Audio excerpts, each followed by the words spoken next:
IOS. একইভাবে এই ল্যাপটপেরও আছে উইন্ডোজ আছে, লিনাক্স আছে, নানা ধরনের অপারেটিং সিস্টেম রয়েছে। এই উইন্ডোজ আমি এখানে লিখে রাখছি ওএস অপারেটিং সিস্টেম। মোবাইলে কি আছে? উইন্ডোজ আছে, লিনাক্স আছে এই কম্পিউটার ক্ষেত্রে, আর মোবাইলের ক্ষেত্রে জাভা আছে, অ্যান্ড্রয়েড আছে। আর যেটা বললাম, তাহলে আমরা ফেসবুক ব্যবহার করি দৈনন্দিন জীবনে। ফেসবুকটা কি? সামাজিক যোগাযোগ মাধ্যম। ইউটিউব হচ্ছে ভিডিও শেয়ারিং সাইট। গুগলের নাম শুনছো তোমরা?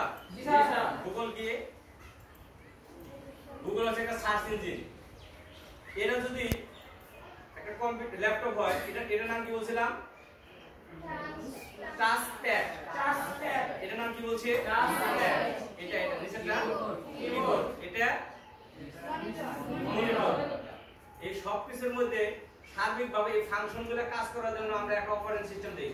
সেই অপারেটিং সিস্টেমের নাম কি? উইন্ডোজ। এছাড়াও আরো অনেক ধরনের অপারেটিং সিস্টেম রয়েছে। এই উইন্ডোজ কি করে? নানা ধরনের কাজ করে। এর মধ্যে আমরা যে লেখালেখির কাজ করি, এই উইন্ডোজের মধ্যে আমরা একটা সফটওয়্যার অ্যাপ্লিকেশন সফটওয়্যার ইনস্টল দেওয়া হয়।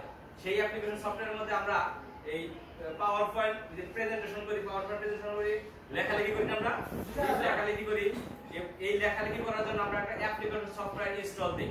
এই অ্যাপ্লিকেশন সফটওয়্যার নাম কি আমরা জানি? Microsoft office. এছাড়াও আরো অনেক ধরনের অ্যাপ্লিকেশন সফটওয়্যার রয়েছে, কিন্তু আমরা যে অ্যাপ্লিকেশন সফটওয়্যার ব্যবহার করি সেটার নাম কি? Microsoft office.